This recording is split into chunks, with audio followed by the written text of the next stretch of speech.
Hello po mga kababayan at kaibigan. Kamusta po kayong lahat?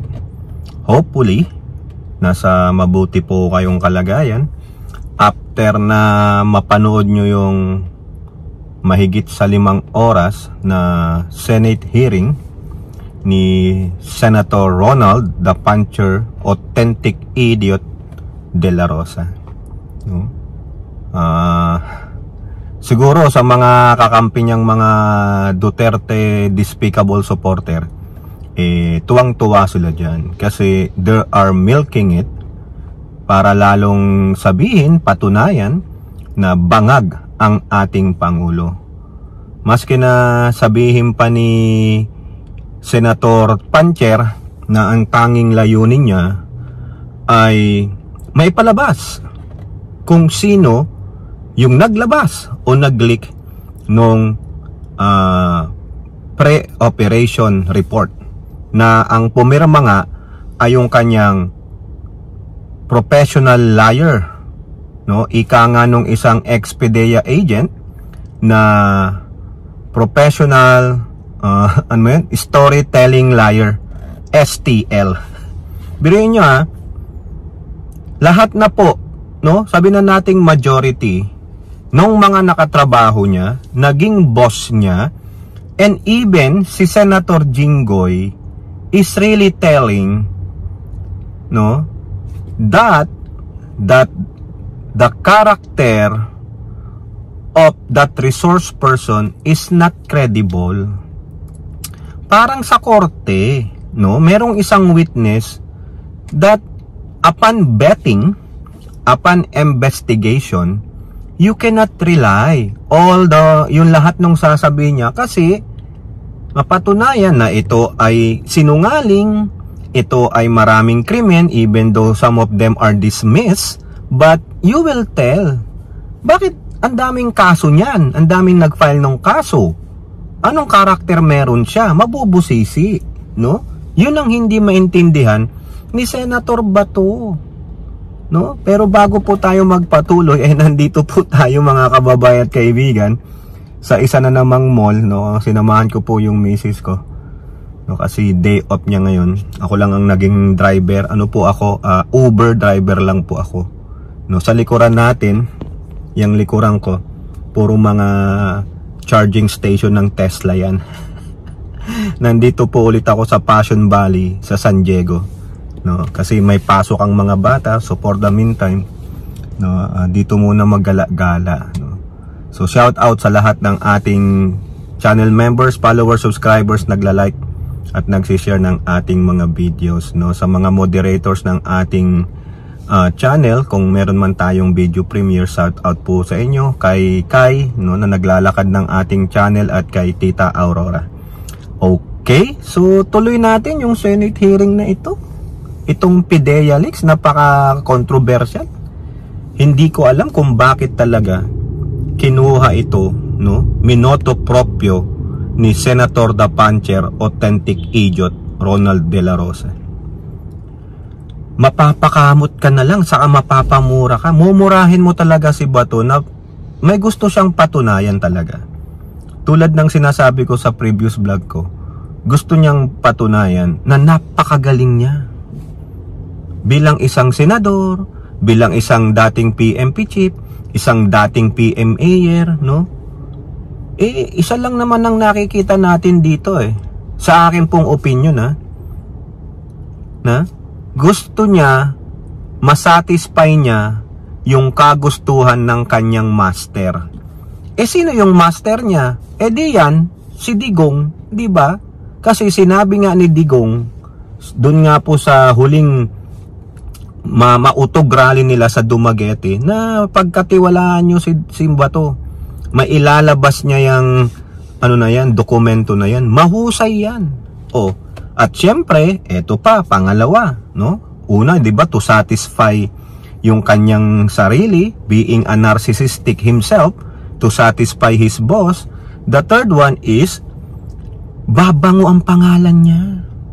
Bakit? Kasi pag naipalabas niya yung authentic na document, syempre, susunod na yan, susunod na. Baka lang baka lang sa aking opinion. pwede niya nang imbestigahan yung dalawang pangalan na nandoon sa pre-operation report. Diba? Talagang didikdikin nila, lalong-lalo na ang ating Pangulo. Kaya hindi ako naniniwala sa kanya. Isa rin siyang sinungaling. Katotoo lang. Mahalata nyo no? Naggagalit-galitan siya na hindi ganito ang layunin ko. No. It is only a precursor, no? Hindi na nga germane yung iba mong topic yung CCTV, yung pagpunta sa Malacanang, those are not germane. Nakakaasar. Kasi nga re-electionist siya, gusto niyang mapansin siya. Ha? Napalabas ko yung authentic document. Yes, ang galing ko talaga, tignan ninyo. Pero sa akin hindi. May lumabas ba niya na authentic, yung sinasabi niyang authentic, yung nasaan yung dokumento? Mapalabas na yan, there will always be a doubt. Maski na may puncture hole pa yan, hindi pa rin ako maniwala. Kasi, eto yun. Pagbigyan nyo to. Bakit pa siya magpupumilit magkaroon pa ng isang hearing sa 20 ng Mayo? Dahil lang ba kay former Executive Secretary Ochoa? Yun lang. Paano halimbawa lang ito, two things. Pag dumating si former Executive Secretary Ochoa, how long will that Senate hearing on that particular day will last? Siya lang naman na yung tangong hinahanap mo. Ano pang isisingit mo? Diba? Mapapalabas mo ba sa kanya? Ano lang ang Ako ito lang ang aking opinion ulit. Sa bagay, nagbibigay naman tayo ng opinion at reaction dito. Palagay mo, ano ang sasabihin ni ES Ochoa? Ni Ochoa? The same thing doon sa mga sinabi nung mga nasa Malacanang dati, lalong-lalo na yung abogado doon. Diba? Yung nakabarong, naalala nyo, nakita nyo yung sinabi niya. And the same time, nung pinatawag si Morales, nakakapagtaka na si Morales, tama naman sila. Lower grade ka. Kung baga sa level, yung mga tier level na yan, level 1, level 2, level 3, level 4, level 5, kung yung, halimbawa lang, ang clearance mo lang, level 1, meaning wala ka Hindi naman sa pambabastos ibig sabihin, nandun ka sa bottom feeder ka. And how come, you've been asked by Malacanang as a bottom feeder para mag-explain sa'yo, kausapin ka, who are you? Kasi nga po, yang si Morales, sa sobrang kaepalan, sa sobrang kapal ng mukha, he wants to make a name for himself, naging professional liar. Di ba inamin niya na nag-i-implanta sila ng ebidensya? For what? Extortion! Yan ang karakter kaya sinasabi niyang hindi ganyan Dapat niyang talagang alamin muna ang karakter ng witness. Kung talagang magsasabi ng totoo o hindi, napatunayang liar ka Paano ka papaniniwalaan? So sinong dito? Sino lang ang naniniwala sa kanya? Yung kapwa niyang kalbo, si authentic idiot na Bato de la Rosa. Pinaniniwalaan niya, panay pa ang salo niya. Diba? Ibig sabihin talagang, pasensya naman. Senator Bato, hindi po ako naniniwala sa iyo na ang tanging mong layunin ay mapalabas kung sino yung nag-leak ng document saka yung authenticity. No. You have a sinister agenda. Sakaling mapalabas mo yan Kaso hindi. Maski na yung kopya, no one is buying your argument. Ang tanging bumibili lang ng argumento mo ay yung mga kakampi ninyong Duterte despicable supporter. Yun lang yun. Balik tayo kay Ochoa. Umaten siya. Ano sasabihin niya? Di same lang po doon. Napalabas mo ba? So what is the connection of that? Hindi nga, nung pinupunta si Morales doon ng Malacanang, hindi naman daw tungkol doon sa pre-operation report. It's another issue with the PIDEA and Morales. Nag-aaway sila, inaaway niya yung mga taga-PIDEA. Balak niya yata maging Director General. Sino lang daw ba siya? Di ba? Oh. Tapos igigiit ninyo. Ikaw ba to? Igigiit mo? Pinaliwanag na nga sa'yo doon Para matapos na lang yun sana kahapon, mga kababayan. At hindi masayang ang resources ng Senado at taxpayers ng taong bayan. At marami pang maabala. Ha? Biruin nyo. Mamaya, pinasum mo na lang. Binigyan mo na lang, Nick. Pero sa kakapalan ng mukha mo, ikaw na putang ina mong Senator De La Rosa ka. Ha? Murahin na natin nakakagigil. You are spending a lot of money. Ha? Biruin nyo ito i-segue natin mga kababayan. Lahat po dyan, ng kanilang mga Senate hearing. Siyempre may mga resource person yan, pakakainin nila yan. They are wasting their time. Gagastusan po yan ng Senado. At saan galing yan? Sa budget. Saan kinukuha ang budget? Sa taxes ng bayan. Kung kulang ang budget ng buong taon, mangungutang ang gobyerno. Tapos yung utang magkakaroon ng interest. So therefore, itataas ang mga ng tax bracket ng tao, whatever. Alam niyo naman siguro yung binabanggit ko. Pang-apat na yan. Kung nakita nyo lang sana yung isa kong video na yung sa COA, yung spending report, magkano ang sahod, extraordinary budget ng mga senador at congressman. Sa isang senador, hindi bababa ng 65 million pesos a year. Meron pa dyan kumuha yung total na lahat, sahod niya, sahod ng staff niya, mga bonuses nila, allowances nila, yung mga gastos nila, local or abroad, yung mga ginagastos nila sa hearing, umabot ng 120 million pesos. Isang senador lang yan. Iilan sila? 24. Oh, assuming 100, sabihin nyo na, lahat, 120 million isa. I-times yun ng 24. Ilan yan? So sabihin nyo, 120 million times 20 na lang. Oh, abot ka ng 2.4 billion pesos. Tama ba? Correct? Correct? Oh, correct yun na lang ako. Plus, yung pang 240 million. Oh, isama nyo yun. 2.6, sabi nyo na, 2.6 billion pesos sa Senado lang yan, Oh, saka yung mga staff lang nila. Now, hindi pa kasama dyan yung buong Senado. Diba? Biruin nyo, bayad lahat yan. Reimburse lahat sa kanila yan. Local na travel nila, domestic travel nila, foreign travel nila, funded po ng pera ng taong bayan. Tapos ikaw ba to, dahil lang sa isang tao na hindi umaten sa'yo, you cannot give a leeway na sana pinasum mo na lang, binigyan mo na lang ng Zoom link. Diba? Para tapos na. Makuha mo lang yung sasabihin niya. Ayun lang naman yung gusto mong makuha Nagmamarites ka lang. Kaya nga sa isang video ko, tinawag ko na Marites hearing. Yan naman po ang sabi talaga ng mga, even si Senate President, he said hearsay. O diba? Ano Tagalog ng hearsay? Chismis. No? Ang street lingo is Marites.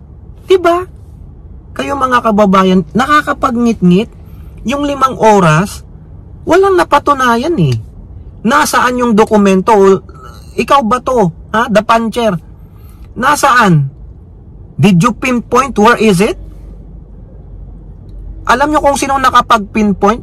Kung nasaan yung dokumento? Yung original? Si Senator Chis Escudero.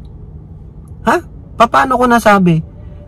Kung napanood nyo yung nagdi-discuss siya, sabi niya, yung kausap niya na si Kakdak, ganito yung proseso, pinapaliwanag ni Kakdak. Ngayon, sinimplify ni Chis Escudero. Ang sabi niya, okay, ganito, may gustong imbestigahan. Gagawa ng operation report ang investigador. Ngayon, dadaan siya sa proseso ng supervisor, tapos yung supervisor sa mga ganito. Ang nangyari, nung siguro nagawa yung pre-operation report, si Morales, pinirmahan yan, pinunta sa kanyang bossing, sabi ng boss, teka muna, kausapin ko muna yung boss ko. Sinabi naman ng boss, wala yan. Mali. Hindi tutuloy kasi hindi credible. Ha? Ganun lang, ha?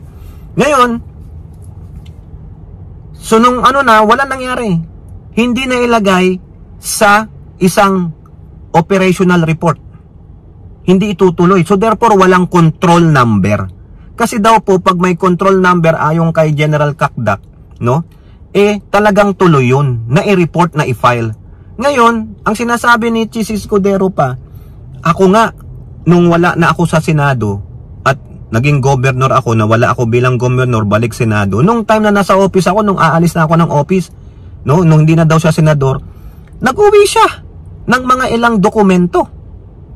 Ha? Sabi naman ni Senate President, wala naman tayong policy. O si Tolentino pala, sorry, hindi si Senate President. Wala tayong policy. Kaya nag-uwi siya ng mga ibang importanteng dokumento. Ngayon, sa ganon, iniisip ko, malamang kung si Morales yung gumawa ng report, hindi na payagan, walang control number, hindi na i-file, meron siyang sariling folder as investigador. Sinabi na rin niya ni Bato nung second hearing, na silang, yung investigador niya dati, meron pang file na dala-dala, even though wala na sila dun sa opisina. Diba? Hindi ba naisip ni Bato yun? Siya na rin ang nagbigay mismo ng siya na rin mismo ang nagbigay ng clue. Ha? Dun sa, paano mo matutuntun yung authentic document? Ang iniisip ko mga kababayan, na kay Morales yung authentic document, may folder yan, pinolder niya yan, bininder niya yan. Doon na lang hindi pa makuha ni Bato. Hindi siguro siya nakikinig kay Senator Chis Escudero, mga kababayan. Visit. Diba? Doon na lang So useless na yung magiging statement pa ni former ES Ochoa. Kasi ang pakay mo lang naman, nasaan yung authentic document. Diba, mga kababayan?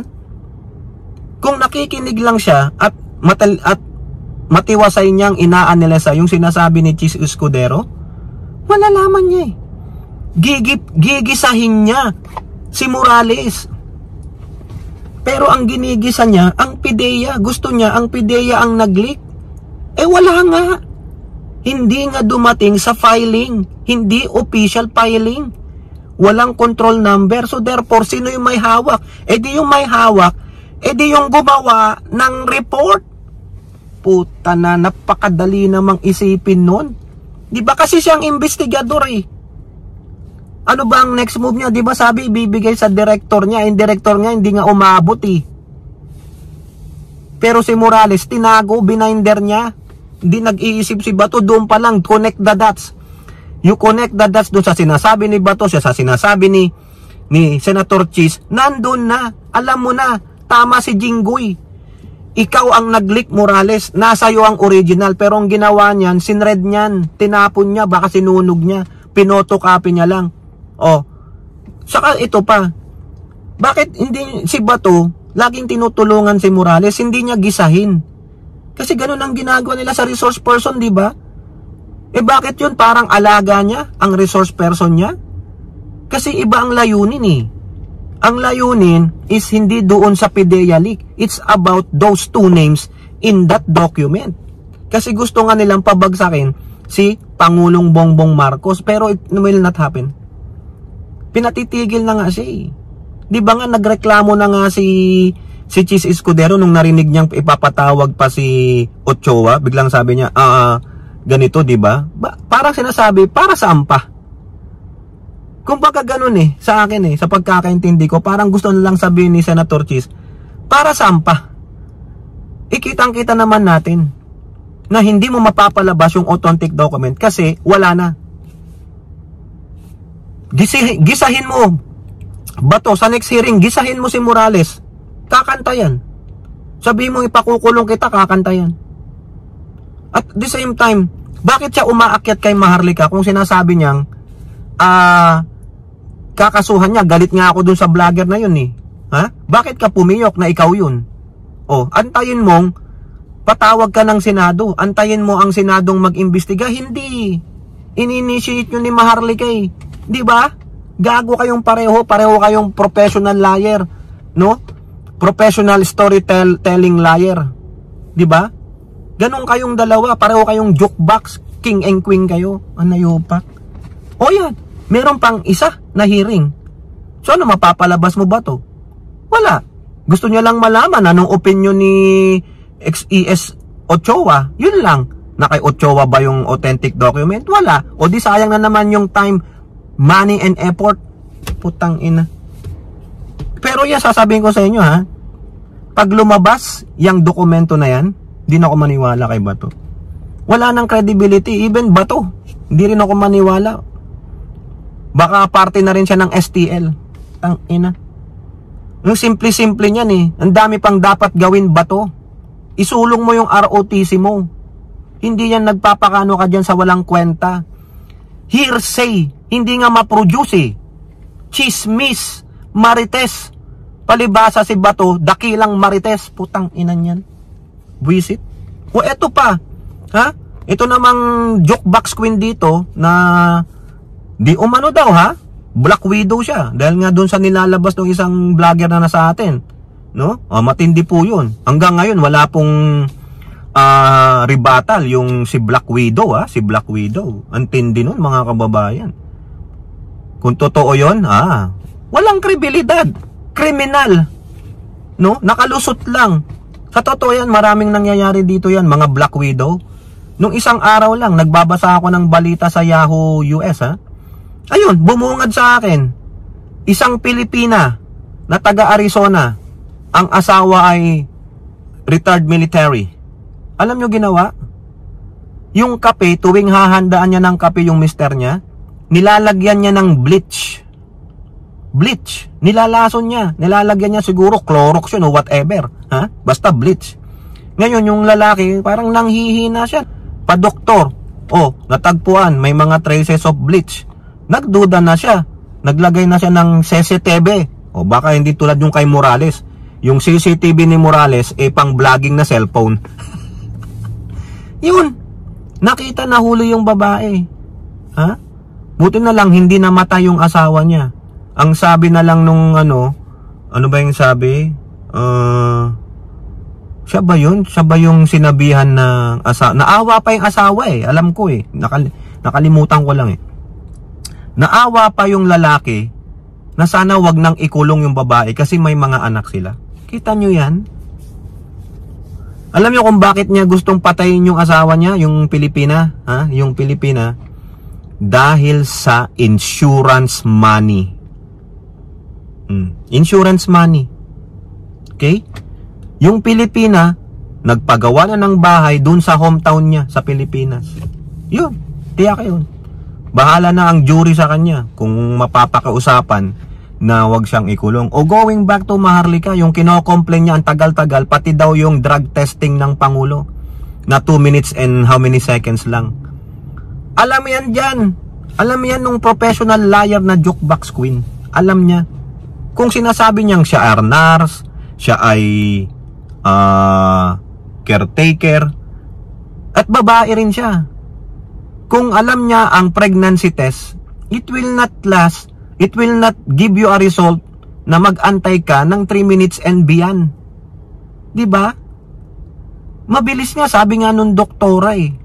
Ha? Yung mga laboratory personnel nila. It's a pregnancy test. Kala nga ni Chis Escudero yung machine eh. Hindi. Pag machine, iba tinitest nun. Ha? Yung hair follicles na kumuha ka na ng hair niya, ititest mo na yan, ganto-ganto. Machine na yun. Ha? Para talagang malaman kung ano ang mga traces ng drugs na nandyan sa'yo, na tinake mo kung nagtitake ka o nilalasong ka. Parang yung ginawa ni Black Widow. Antifreeze. Hindi matitrace yan sa katawan ng simple test. Kailangan kunin sa buhok. Yan, hair follicle. Doon matitrace ang antifreeze kung meron man. Okay? So, ayun, butata sila. Ha? O ano ngayon ang panglalaban nung si professional liar dito na jukebox queen? Nabutata sila eh. Diba? Wala silang masabi. At pinatunayan pa yan ni Vic Rodriguez. Kung mahalaga sana, ikaw ba to? Since marami kang pinatatawag, ipatawag mo si Vic Rodriguez. Ba't hindi nyo ginawa? Dahil siya ang nagdala niyan. Ha? Siya ang nagdala ng report na yan sa pulis o binigay man lang sa PIDEA. Diba? At nagtataka pa si Bato. Nagdadahilan pa, pinapagalitan niya yung doktora saka yung mga laboratory doon, personnel. Bakit lang daw shabu? Gago ka rin Bato, no? Tanga mo, tangina mo. Ang gusto niya itas lahat. Customer ang nag-request. Ako yung gagawa. Hindi ko naman pwedeng sabihin sa'yo, sir, dapat lahat, ha? Hindi eh. Kung ano yung request na hinihingi ng customer, yun lang ang sundin mo. At ang mahal-mahal ng drug testing, Bato, gago. Tanga, di ba? Kaya nga isipin ninyo eh, nagre-react siya without thinking, tapos galit siya pag nako-corner siya. Pulis ka, PMP chief, PMA, senator, investigador, tapos sabihin mo, bakit cocaine lang? Eh yun lang ang ni-request nung dating kandidato, ngayon ay pangulo na. 'Di ba? Bastos pa nga yung doktora doon eh. Sabi niya yung yung si Marcos ba o si Bongbong. Sabi niya ganun, di man lang gumalang na sinabing yun nga yung pong presidente. 'Di ba? Makihalata mo eh. Balikan niyo yun. Yung sinabi ng doktora, hindi niya man lang mabanggit yung pangalan ng pangulo. Na yung gumalang ba? 'Di ba? Pero yun yung gusto nilang gawin eh. Parang si Sara, si Tamilmil, si Itok-Itok. Oh, yun ang kagustuhan niya. No? Wala naman nag-aakusa sa kanya nag-drug siya eh. O sige, nagbigay siya. Kung ano pa, tinake niya o whatever.